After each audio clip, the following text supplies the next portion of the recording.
Hello, hello, hello. We're back for music again. Hi, guys. All right, so today we have a lot to do. As usual, we're going to start with finishing up about Beethoven and his life. So we left off, let me get my glasses on here, guys. All right, we left off, we have a lot more music to listen to of Beethoven's that he wrote, and we have the rest of his life to talk about. Okay, so remember that those three noblemen, the three wealthy guys, right? They took Beethoven kind of under their wing. They were sponsoring him, which means they're like having him write music and paying him. So then he didn't have to worry so much about money. Then Beethoven was asked to write music for Egmont, a play by Goethe. Goethe was a German author. Very famous. The overture is very often performed as a concert piece. We're just about to listen to that now, part of it. And Beethoven very much wanted to meet Goethe. The two great men met in Teplitz, which is a city in Austria. Goethe later described Beethoven as a rather wild-mannered man who made life difficult for himself by his cross attitude to the world. Beethoven was kind of an angry guy. And the fact that he was losing his hearing, which we're going to talk about in a minute after we listen to part of the Egmont Overture, was part of why he was like in a bad mood a lot, and life was just kind of difficult for him. But anyway, so he was like unpredictable with his moods, which means you never knew whether he was going to be happy or sad or, you know, what kind of mood you would find him in that day. Okay, so now we're going to pull up the Egmont Overture to listen to, and I have it all lined up. Okay, here it is. We're going to listen to part of it, and let's see where we are, and I want to make sure that we're at the right spot, because sometimes there are these lengthy, the introduction part where they say who everybody is in the show, and who's conducting, and off we go. Okay. All right, let me rewind it just a little bit, and I'm also going to turn it up so you could hear it. Okay, here we go. We're going to turn it up for you. Here it is, right at the beginning.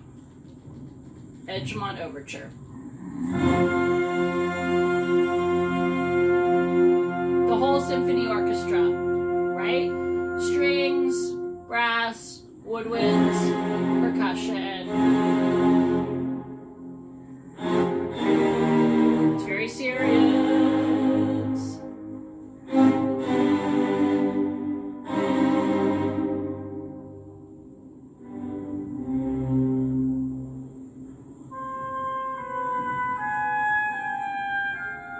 There's the oboe, and the bigger oboe, a very big one, one of the bass kind, the low strings.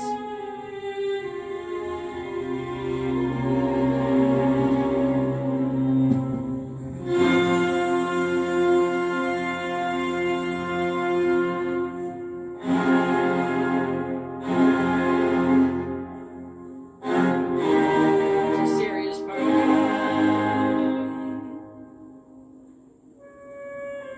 Clarinet.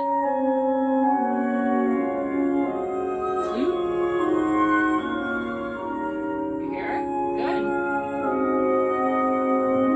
So you get the idea of the Egmont Overture. It's beautiful. This part is beautiful.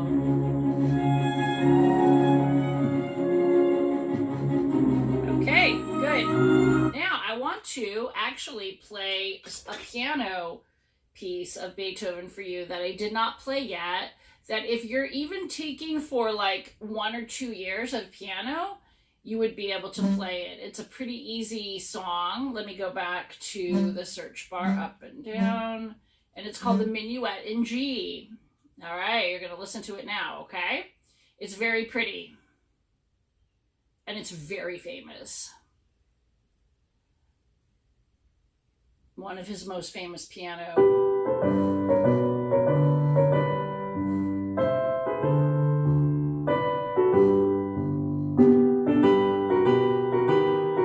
It's not hard to play. And this part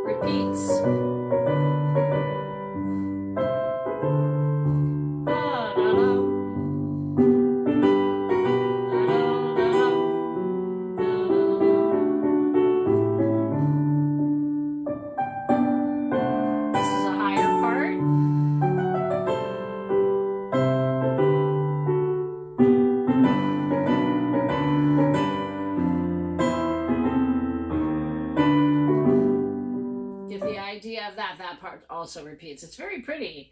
Okay, so now let's hear a little more about Beethoven, which is the part of his life that's kind of sad about that he was losing his hearing quite a bit. All right, so let's talk about that for a little bit.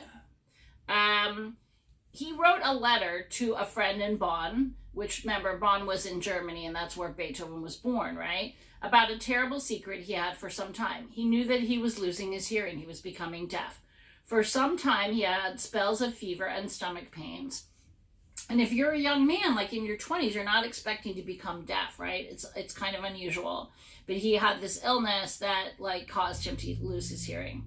But now, finally, Beethoven was starting to admit it to himself that he was saying, oh yeah, you know what, this is really happening to me, unfortunately. So he was finding it hard to hear what people were saying. Just at the moment when he was starting to become known as one of the greatest of all composers, this was a terrible disappointment to him. It was terrible to realize that he was losing his hearing. In 1802, he stayed for a time in Heiligenstadt, which is now a suburb of Vienna. That means it's outside of the city of Vienna. But at that time, let's see, what do I want to tell you? It wasn't part of the city of Vienna. That it was separate, but now it's like sort of part of Vienna. If you ever get to go to Austria, you'll see. There he wrote a famous letter, which is known as the Heiligenstadt Testament. It is dated October 6th, and he expresses in this letter, he writes in this letter that he's getting very frustrated. He's getting very upset at that he keeps losing more and more of his hearing. He asks people to forgive him if he cannot hear what they're saying. This very emotional letter was found after he died in a bunch of papers of his, and he never sent it to anyone, actually. Okay, I actually want to play now. We're going to talk about the Ninth Symphony in a second, and I'm going to play some of that for you. Let's talk about that. By 1814, Beethoven had reached the height of his fame. I'm going to show you a couple pictures. He was thought of as the greatest composer by the Viennese people, and he was often invited by royal people to their palaces. It was the year in which his famous piano trio, remember, piano with two other instruments, it's 3 instruments, and it's nicknamed the Archduke. This was the last time he played the piano in public, so he performed it himself. He was on the piano. His deafness was making it impossible to continue. So really, the more hearing he lost, the harder it was for him to perform. He could still compose, though. And around this time, he became guardian of his 9-year-old nephew, Karl. Which, you know what, it was kind of nice for Beethoven because Karl was 9, and it was like somebody that Karl came to live with Beethoven. And so at least he had someone with him and he wasn't alone, right? So... all right, so during the last years of his life, he didn't write that much music. And then in 1817, he suddenly said, oh, you know what? I really want to write more music. So he wrote his last 2 symphonies. How many symphonies are there? Remember, we talked about there are 9, right? We listened to part of number 3 and part of number 5 and part of number 6. But now we're about to listen to part of number 9, the final part of the symphony. And he also wrote his last 5 piano sonatas and a group of string quartets, 4 stringed instruments, 4 together, like a cello, a violin, a viola, right? Which were so modern for the time. Not today, we don't think that they're so modern sounding. And they were so difficult to play that very few people at that time understood this music that he was writing, the string quartets. Nowadays, people think they are the greatest works ever written for stringed quartet. His 9th symphony, which we're about to listen to, is called the Choral Symphony because there's a choir you're going to hear and soloists in the last movement. Remember, a soloist is someone who sings by himself or by herself. At the time, people did not understand this. Why would you put a choir in a symphony? Because a symphony is normally, right, a work for just the instruments of the orchestra, not a work with singers. Beethoven chose the words of a poem by the German poet Schiller, An die Freude. It is all about living together in peace. An die Freude means ode to joy. And living together in peace and harmony so that it sends an important message to people. This is why it has been chosen in recent years as the national anthem for the European Union. Countries in Europe chose it. Wow, that's a big honor, right? The Ninth Symphony was performed at a concert on May 7th, 1824. After the scherzo movement is a fast movement. Remember we talked about movements in the sonata or the symphony. There are 3 or 4 different parts. The audience got up on its feet and they were wildly clapping. They were really, really excited and they loved his music. But Beethoven couldn't hear. He was conducting. He had his back to the orchestra and he couldn't hear. So someone tapped him on the shoulder and then he turned around and he saw everyone applauding for him. One of the singers tapped him on the shoulder and said, "Look."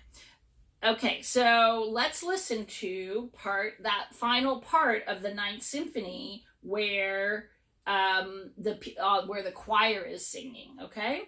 I'm going to get it all set up. Boom, boom, up. Okay, here we go. Symphony number 9.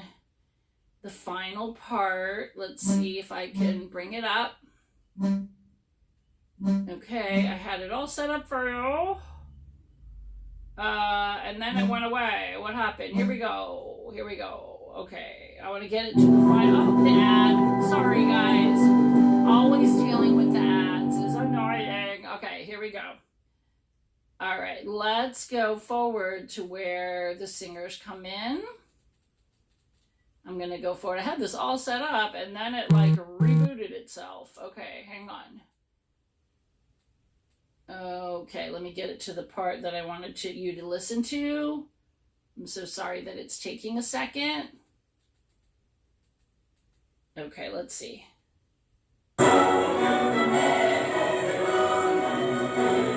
Okay. All right, let's see.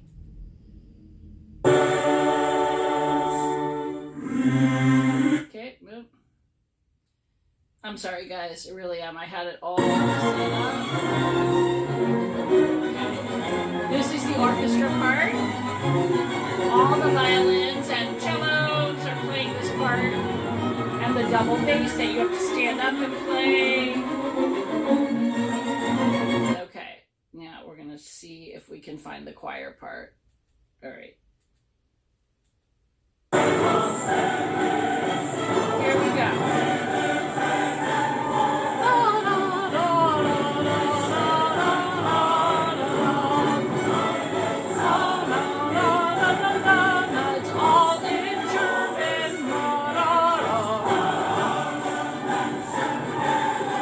Before. Sometimes kids your age can play on the piano, right?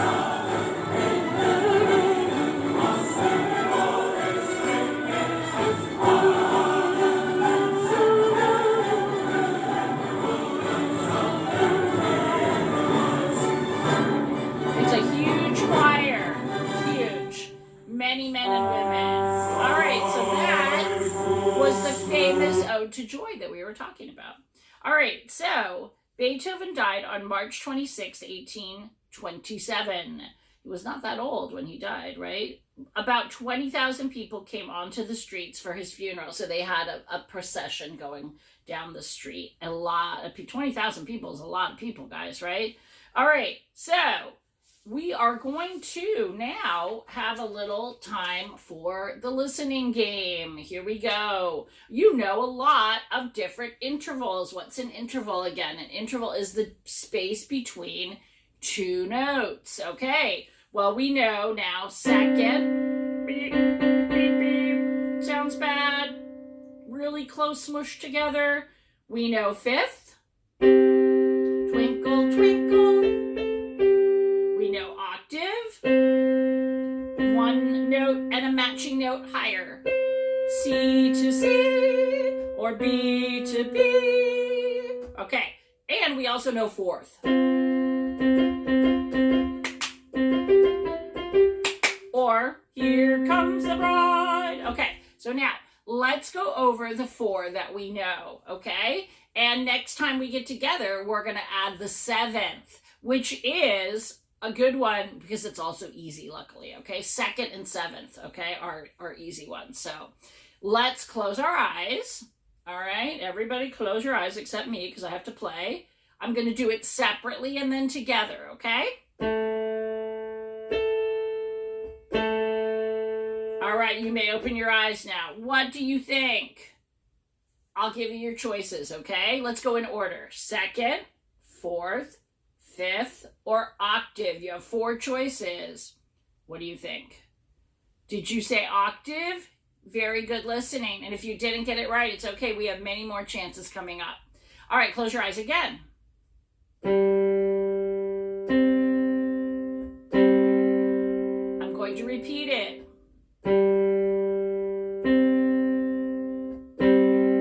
All right, you may open your eyes. Let's go with the choices. 2nd, 4th, 5th, or octave. If you said 4th, bingo, you are right. Here comes the bride. That's it. Ba-dum, ba-dum, ba-dum, ba-da-da-da-dum, ba-dum. Okay, good. Close your eyes again. Here comes another one. I'll do it separate and together. And I'm going to do it one more time. Keep those eyes closed. Okay, you may open them. Let's do the choices. 2nd, 4th, 5th, or octave. If you said 2nd, bingo, good job. If you didn't, it's okay. Here comes another chance. Here we go.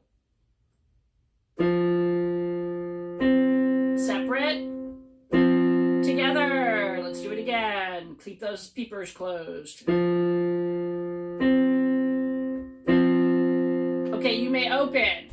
2nd, 4th, 5th, or octave. What do you say?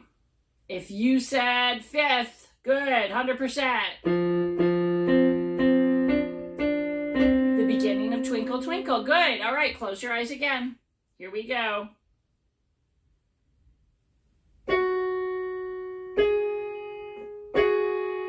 Keep your eyes closed. You may open them. 2nd, 4th, 5th, or octave. What do you say? If you said 2nd, beep, beep. I like to think that it sounds like kind of like a horn. Beep, beep. And very blurry and close together. Doesn't sound pretty like the other ones, okay? Good. All right, close your eyes again. Here comes another one.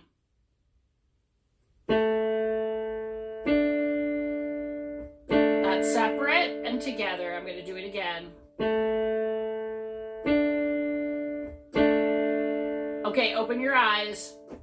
What do you think? 2nd, 4th, 5th, or octave? If you said 4th, yay, okay. Here comes the bride, or ba-da-da-da-dum, ba-dum. Okay, good. Close your eyes again. Here comes another one.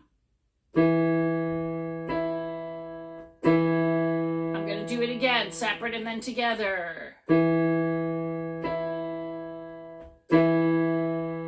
Okay, you may open your eyes. What are our choices? 2nd, 4th, 5th, or octave. Did you say octave? Good. E to E. How many letters in the musical alphabet? 7 letters, right? A, B, C, D, E, F, or G. There's no H, right? There's no I. It's a very short alphabet. So that was E to E from the musical alphabet. And it was an octave. Good. All right. Close your eyes again. Here we go.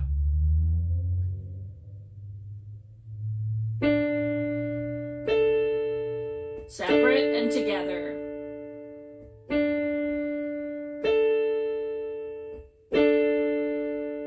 Okay, open your eyes. That's a clue. What do you think? I just gave it away, didn't I? Because I gave you the clue. Ooh, that was nice of me. 2nd, 4th, 5th, or octave. If you said 5th, good for you. 5th. All right, close your eyes again. Here comes another one.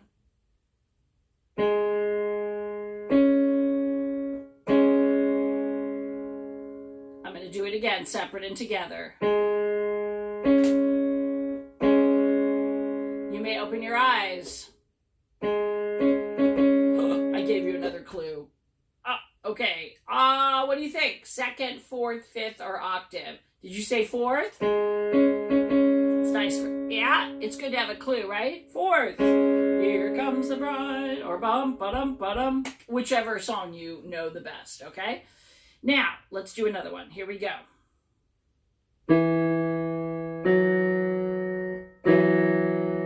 Keep your eyes closed. And you may open them. What do you think? Second, fourth, fifth, or octave? Did you get the blurry second? Good. Very smushed. Okay, now for our final thing that we're going to do today, I want to go over that very beautiful Al Shlosha Devarim song.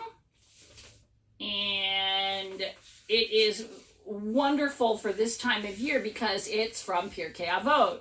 And we're going to do Echo Way. Let me get the piano set up for you so we don't sing it too high or too low. Keyboard is not cooperating today. Let's see. Sometimes this keyboard, honestly, it's very old. It likes to play tricks on me. Okay, so here we go. We're going to do It's the Echo Way. Where are my glasses? Here they are. All right, here we go. All right, let's go down a little bit. All right, my turn first, then you. You know how to do echo. You're big first graders, right? Al Shlosha Devarim. Good. Al Shlosha Devarim.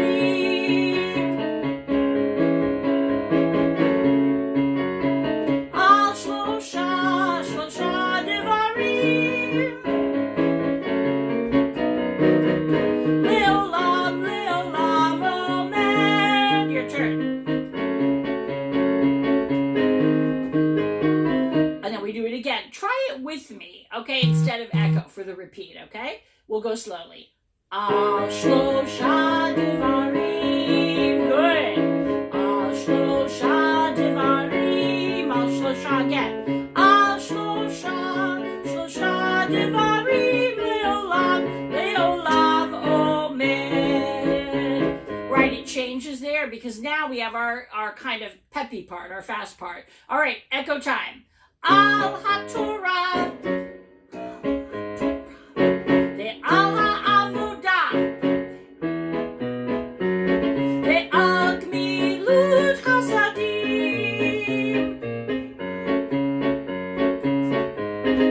Good. Al HaTorah. Can you do the clap there? Al HaTorah. The Al HaAvodah. The Al Gmilut Chasadim. Your turn. The Al Gmilut Chasadim. Pretty, right? Let's try the Al HaTorah part together. Okay, Al HaTorah. Then what is it? The Al HaAvodah. The Al Gmilut Chasadim, right? Okay, let's try Al HaTorah and that part together, okay? No echo. Al HaTorah. The Al HaAvodah. The Al Gmilut Chasadim. Al HaTorah. The Al HaAvodah. The Al Gmilut Chasadim. Good. Well, you know that Rabbi Akiva said that the world stands, Omed, on three things. And what are those things? Al HaTorah, of course, on the Torah. Al HaAvodah, which is really avodah is work, but what he meant is tefillah when we daven. And the Al Gmilut Chasadim, you know, are acts of kindness. Like if you do something nice for your family or you do something nice for your friends, then that's acts of kindness, doing something nice for other people, right? Giving tzedakah is an act of kindness, right? For people that don't have enough food or clothing, right? Okay, so that's what that song is all about. It's a great song. Next time we'll try to finish up Hine Baha Shalom. Remember I promised you we would learn verse number 2, so that's going to be next time. I wanted to do this song before Shavuot comes in a couple of days. Shavuot will be here, and I wanted to fit that song in to review it with you before the holiday. And speaking of Shavuot, have a Chag Sameach, guys. We'll see you next time. Bye for now.